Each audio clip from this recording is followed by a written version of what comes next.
Welcome to UFO Headline News with me, Heidi Hollis. Today is Monday, November 20th, 2017. We will start off with some interesting UFO sightings. Number 1, UFO sighting in Sierra Vista, Arizona on November 12th of this year. Hovering object flashing colors very close to the ground with no sound. This is from the witness. My girlfriend and I were out for a walk just after dark, around 7:30 p.m. on a Sunday evening. We were talking and walking, and she was on the phone with her mom. As I often do, I looked up, and what appeared to be a helicopter or something at first was hovering over the neighborhood directly in front of us, about a half mile away.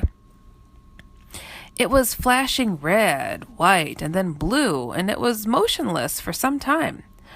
I brought this to my girlfriend's attention, and she saw it as well. Shortly after that, it began to move, very slowly, due west and towards us.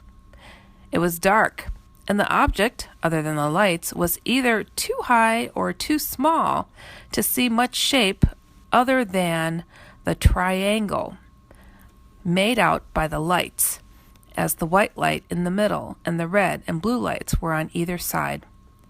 It was absolutely silent as it moved. Just as the object was almost directly overhead, the red and blue lights turned off, and the object continued due west but picked up speed and climbed up and out of sight fairly quickly. This was too fast and way too high for a helicopter, and there was absolutely no sound. It disappeared very shortly afterward. Our second UFO sighting comes to us from Mount Shasta, California. This occurred August 25th of 2017. The witness states, "We were atop Mount Shasta for about 15 minutes when we observed a bright blue light in space near the bottom left star of the Little Dipper. It blinked in bright flashes across the sky before disappearing." I am a UFO fanatic living in Northern California. About 3 months ago, my family and I took a trip up to Mount Shasta area in Northern California. We were there for a week. Since I'm into UFOs, I convinced my family to take me up the mountain at night to see if we could observe anything. We were on the highest point of the mountain you could drive to, and when the event occurred, the area that night was completely dark, minus a few campers down the slope from us, but their lights didn't obscure the view at all. The entire Milky Way was completely visible, and it was spectacular. After we had been there, going on about 15 minutes, I was looking in the direction of the bottom left star in the Little Dipper constellation when I saw a very bright flash of white-blue light. I at first assumed it to be a plane, since there were many planes in the sky when we came up earlier. Then it began to rapidly flash all around the sky. I didn't notice anything or any particular pattern of it. At that point, my mother goes, "Huh, I've never seen a plane jump around like that. It's odd."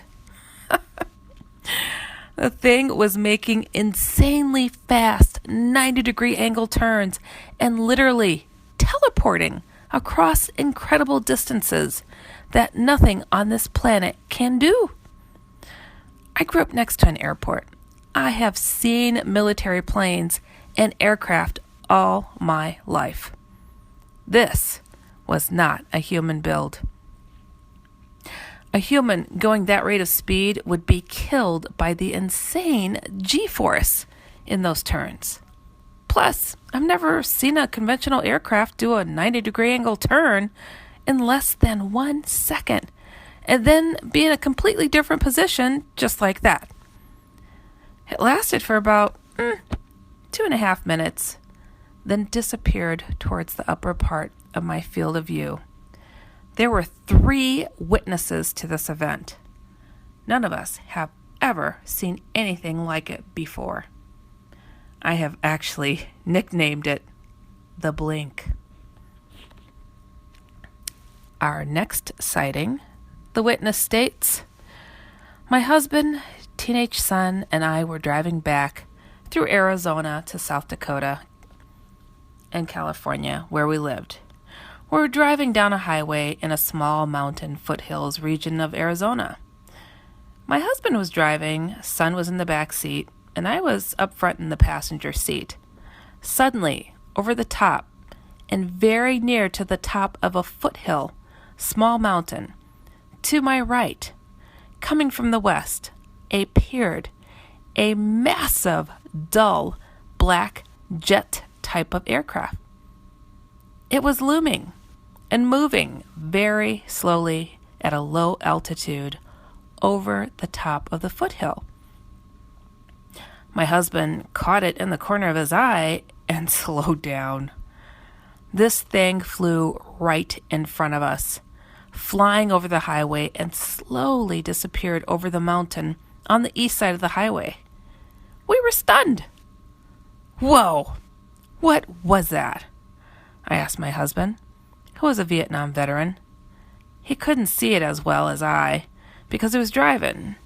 We considered the BL stealth bomber, but dismissed that because it was much larger than a stealth bomber and did not have the long, slender nose.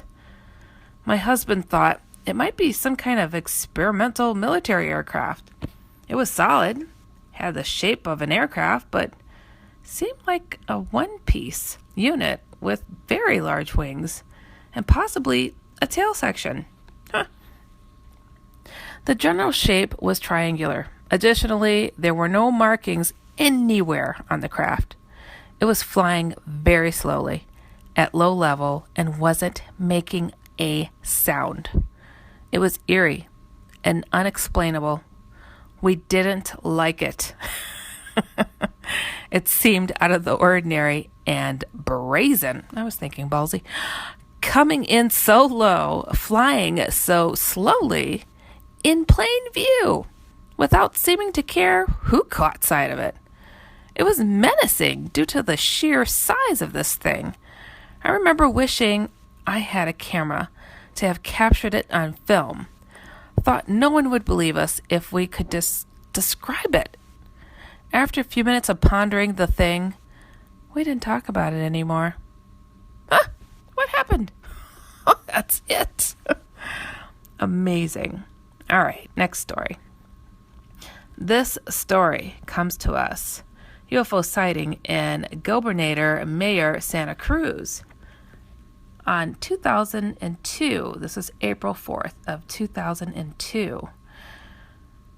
The witness states, we initiate the trip to El Caliphate from Rio Gallegos, distance more or less 295 kilometers, at 0300 hours with full fuel tank, the Focus CLX 2002 new car. When we passed the school of Gobernator Mayor and we started to climb the hill, our vehicle stopped instantly. We were parking in reverse, but a blue electric strong light flashed inside the car. We cannot remember any sounds or anything else after that.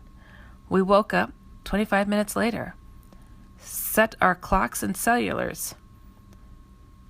At 2 kilometers from Paso Rio Butte, 42 kilometers before El Cafete, the battery of the vehicle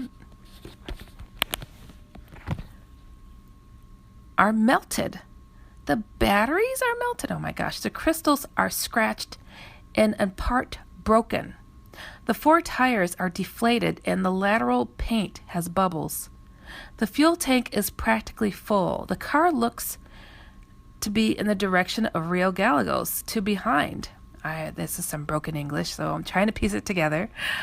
Our faces and hands are totally red, but not burning. And inside the car smells rancid and dirty. We are in shock and can't think clearly. We're so cold as it is winter. In the night, one SUV stopped by to help us, transported us to El Calafate, and conduced us to the doctor. We returned to Rio Gallegos 2 days afterwards by a bus. We still in the car in the route in the same place. 3 days later, the car agency calls us and said, "Your new car is here. You could come and sign the papers." We do it. And 1 week more, we voyage to El Cafet again. Never more in night. Our old car is not on the road.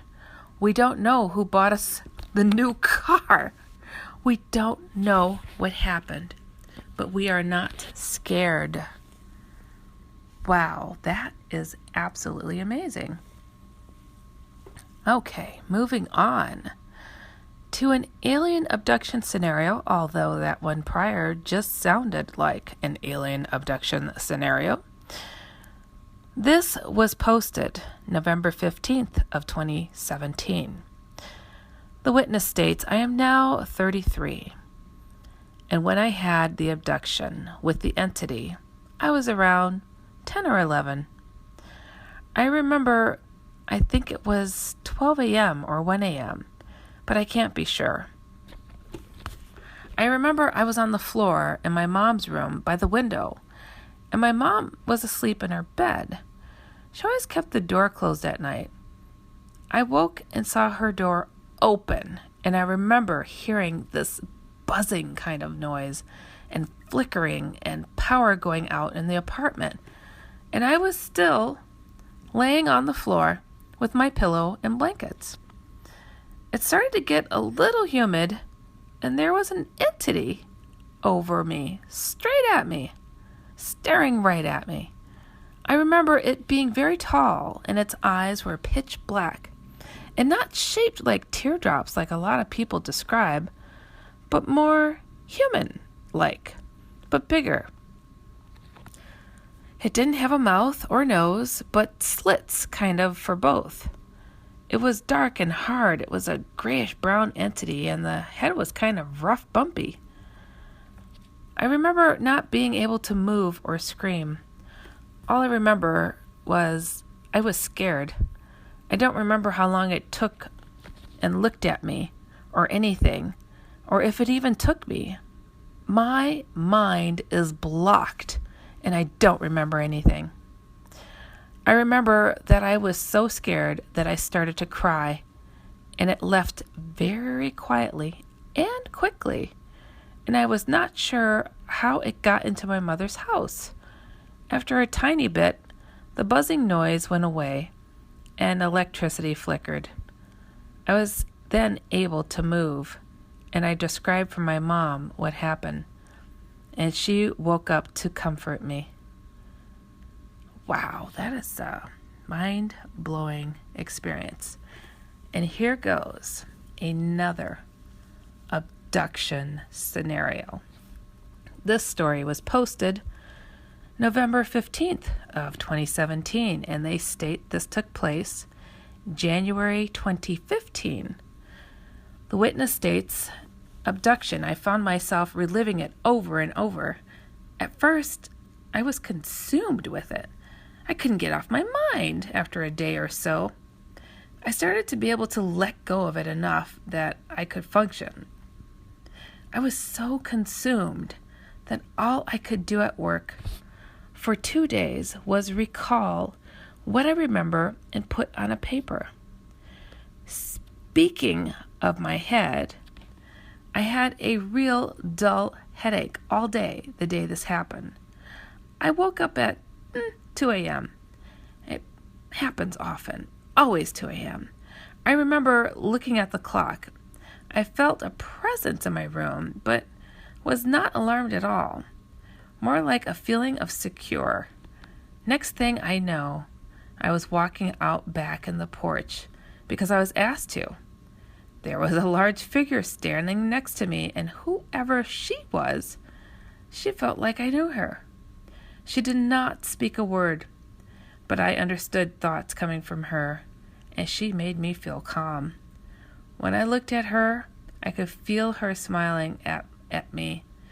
She did. Hey, where you going, Jim? The elevator's over here. Taking the stairs. But our meeting's up on 8. Yeah, I know. But that's 8 floors up. That's like 8 times 8. A lot of stairs. That's the point. I've already lost a few pounds and earned almost $100 in wellness incentives. Whoa, you're getting rewarded for working out? Yeah, I know. I'm just as surprised as you are, Bob. Fearless is full of surprises. That's the power of the Blue Cross and Blue Shield Federal Employee Program. Learn more about our healthy benefits and sign up at fepblue.org/chooseblue by December 11th. This a few times, so I looked up. There were colors and objects in the sky. It felt good to look at them. Then a disc. Well, what I thought, after going out back the next morning, was about 30 feet in diameter. It came towards me. No noise, no nothing. And I said to her, "Here comes one now." It lowered itself silently into the yard and came to a stop, what I thought was approximately 10 feet from the ground, and I felt an odd energy attached to my right side. When the energy connected, it made my body vibrate. It felt like I was drawing to me like a magnet. There was this force, and I remember feeling the draw. And when it attached, it had a hold on me that basically rendered me powerless. It had full control, and the vibrating I talked about was so much more than slight. Almost felt like electricity, but wasn't. But it was short-lived, 0 pain, feeling very calm and secure, floating kind of 45-degree angle toward the ship, and this is when time and memory stopped. No pain, no terror, actually no emotion that I can remember other than calm. My next thing I remember is floating over my bed for a few seconds, then being placed back in by 4 beings, but could not see who they were or recognize anything about them. Actually could not look at them, only to see them peripherally in the dark. I was not alarmed, still felt safe, a good feeling. When I touched my bed, feeling I was kind of sideways in it, one leg hanging off one side of the arm, and put my head hanging off the other, and that bothered me. As soon as I thought this, as though they were reading my thoughts, they immediately refloated me and straightened me out with the bed so my head was on the pillow. I felt the covers being placed on me. I couldn't move. That's it. Next thing I realized was the alarm waking me up at 6:30 a.m. All the figures, her and the short people in my room, they all had the ability to be able to be seen and not be seen at the same time. I'm positive the person out back was a female. Don't ask. I just know my feeling. I could not distinguish a face, a form, no hands, no smell, nothing. Just a dark gray silhouette, about as tall as me. Now the interesting part, my right hip has itched in the same spot forever, years still, periodically. Well, it was itching real bad when I woke up. Same place as it's itched for years, and after other visits, I went into the bathroom wondering why I was in a bit of a haze and itching my hip. It itched so bad, it made me look at this area in the mirror, and I found this on my hip. I had to take a picture of it. I've never seen anything like this. I did not hit anything with my hip, didn't fall, nothing. You can see a distinct V shape and bruising in the site. It was there for 3 days and overnight disappeared. This is my most vivid visit, and like the others, have all been good and very comforting, almost like feeling a connection. My advice to that person, if it feels so good, keep going with it. But something tells me it's not all fluffy and butterflies. My goodness. All right. Next story. We are going to take a little journey into our ancient history. Based on numerous archaeological discoveries, artifacts, records, and monuments found in the past by experts, it's believed that the Anunnaki, Sumerians, those who came down from the heavens, an extremely advanced civilization from an elusive planet in our own solar system, came to Earth, landing in the Persian Gulf some 432,000 years ago.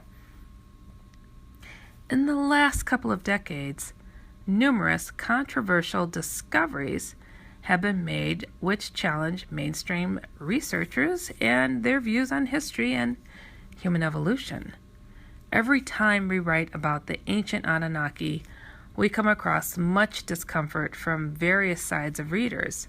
While there are those who firmly believe the existence of the Anunnaki and their arrival to Earth can explain many accounts which mainstream scholars cannot, there are those who believe that the ancient Anunnaki never existed and that extremely advanced civilizations never existed on Earth.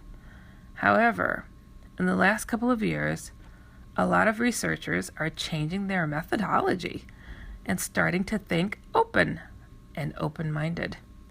The ancient alien astronaut theory presupposes that thousands of years ago, even before a recorded history, our planet was visited by astronauts from another planet.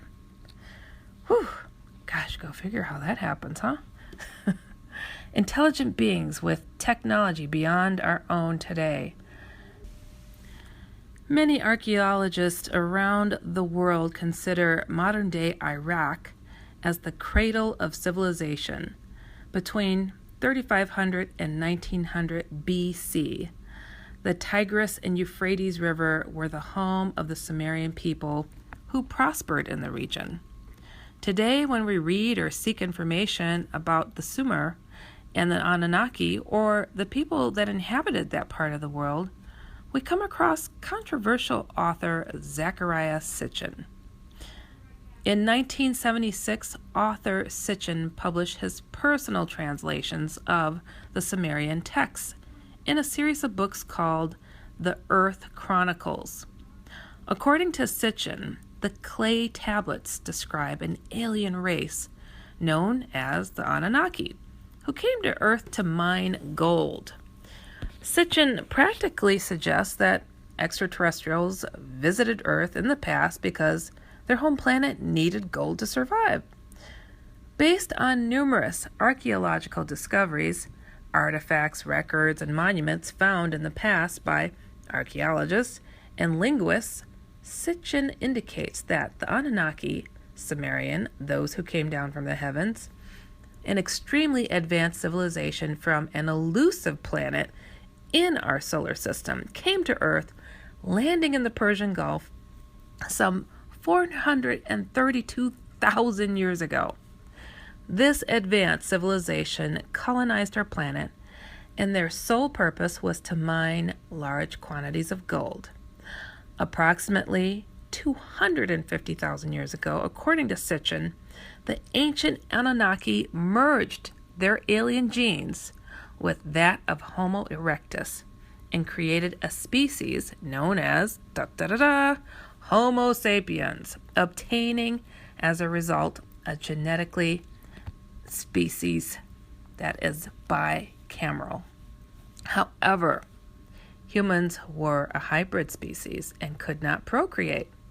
Since the demand for humans as workers became greater, the ancient Anunnaki once again manipulated ancient mankind so they could reproduce on their own. Based on the Cosmic Code, the sixth book of the Earth Chronicles by Zecharia Sitchin, this is the real historical timeline of our planet as such. Events before the deluge, 450,000 years ago. On Nibiru, a distant member of our solar system, Life faces slow extinction as the planet's atmosphere erodes. Deposed by Anu, the ruler of Alalu escapes in a spaceship and finds refuge on Earth. He discovers that Earth has gold that can be used to protect Nibiru's atmosphere. 445,000 years ago, led by Eniki, a son of Anu, the Anunnaki land on Earth, establish Eridu Earth Station 1 for extracting gold from the waters of the Persian Gulf. 430,000 years ago, Earth's climate mellows. More Anunnaki arrive on Earth, among them Eniki's half-sister Ninhursag, chief medical officer. 416,000 years ago, as gold production falters, Anu arrives on Earth with Enlil, the heir apparent. It is decided to obtain the vital gold by mining it in southern Africa, drawing lots. Enlil wins command of Earth mission. Eniki is relegated to Africa. On departing Earth, Anu is challenged by Alalu's grandson. 400,000 years ago, 7 functional settlements in southern Mesopotamia include a spaceport, mission control center, a metaphorical center. The ores arrive by ships from Africa. The refined metal is sent aloft to orbiters manned by Igigi, then transferred to spaceships arriving periodically from Nibiru. 380,000 years ago, gaining the support of Igigi, Alulu's grandson attempts to seize mastery over Earth. The Intelites win the War of the Olden Gods. 300,000 years ago, the Anunnaki toiling in the gold mines mutiny. Eniki, Ninhursag create primitive workers through genetic manipulation of ape woman. They take over manual chores of the Anunnaki. Enlil raids the mines, brings the primitive workers to the Eden in Mesopotamia. Given the ability to procreate, Homo sapiens begin to multiply. 200,000 years ago, life on Earth regresses during a new glacial period. 100,000 years ago, climate warms again. The Anunnaki, the biblical Nephilim, to Enlil's growing annoyance, marries the daughters of man. 75,000 years ago, the accusation of Earth. A new ice age begins. Regressive types of man roam the Earth. Cro-Magnon man survives. 49,000 years ago, Eniki and Ninhursag elevate humans of Anunnaki percentage to rule in Shrupak. Enlil, enraged, plots mankind's demise. 13,000 years ago, realizing that the passage of Nibiru and Earth's proximity will trigger an immense tidal wave, Enlil makes the Anunnaki swear to keep the impending calamity a secret from mankind. Events after the deluge. 11,000 BC, Eniki breaks the oath, instructs Zeduza and Noah to build a submersible ship. The deluge sweeps over the Earth. The Anunnaki witness the destruction from their orbiting spacecraft. Enlil agrees to grant the remnants of mankind implements and seeds. Agriculture begins in the highlands. Eniki domesticates animals. 10,500 BC, the descendants of Noah are allotted 3 regions. Nentura, Enlil's foremost son, dams the mountains and drains the rivers to make Mesopotamia habitable. Eniki reclaims the Nile Valley. The Sinai Peninsula is retained by the Anunnaki for a post-diluvial spaceport. A control center is established on Mount Moriah, the future of Jerusalem. 9,780 BC, Ra and Marduk, Eniki's firstborn son, divides dominion over Egypt between Osiris and Seth. 9330 BC, Seth seizes and dismembers Osiris, assumes sole rule over the Nile Valley. 8970, Horus avenges his father Osiris by launching the First Pyramid War. Seth escapes to Asia, seizes the Sinai Peninsula and Canaan. 8670 BC, opposed to resulting control of all the space facilities by Eniki's. Thanks for coming in, Mr. Mahoney. Do you have your member ID card? Yep, I have it right here in the FEP Blue app, see? Great. It's awesome. The app can also help me find a provider and keep tabs on my deductibles. Okay, can I... Oh, yeah, and my out-of-pocket spending and visit limits, and I can call the nurse line. I'm really glad it does all that, but I only need to see your member ID card. Oh, that's it? Why didn't you say so? Fearless is just one tap away. With the new FEP Blue app from Blue Cross and Blue Shield, you can access your health benefits on the go. Download it now at fepblue.org/app. Descendants, the Inalites launch the Second Pyramid War. The victorious Nintura empties the Great Pyramid of its equipment. Ninhursag, the half-sister of Eniki and Enlil, convenes a peace conference.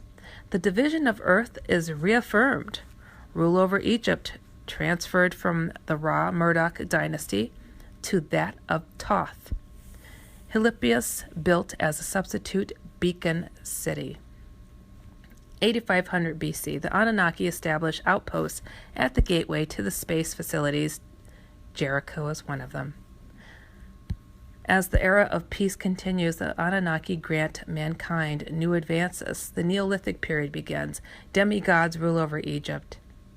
3800, urban civilizations begins in Sumer as the Anunnaki reestablish there the golden cities. Beginning with Eneridu and Nippur, Anu comes to Earth for a pagan full visit. A new city, Uruk, is built in his honor. As you can see, our history is quite amusing and quite intertwined. Thank you for listening to UFO Headline News with me, Heidi Hollis. Be sure to check out UFOHeadlineNews.com daily to get these stories and more, and to visit theoutlanderscomic.com and HeidiHollis.com. Remember always to keep informed and inspired. Have a great rest of your day. Hey, where are you going, Jim? The elevator's over here. Taking the stairs. But our meeting's up on 8. Yeah, I know. But that's 8 floors up. That's like 8 times 8. A lot of stairs. That's the point. I've already lost a few pounds and earned almost $100 in wellness incentives. Whoa, you're getting rewarded for working out? Yeah, I know. I'm just as surprised as you are, Bob. Fearless is full of surprises. That's the power of the Blue Cross and Blue Shield Federal Employee Program. Learn more about our healthy benefits and sign up at fepblue.org/chooseblue by December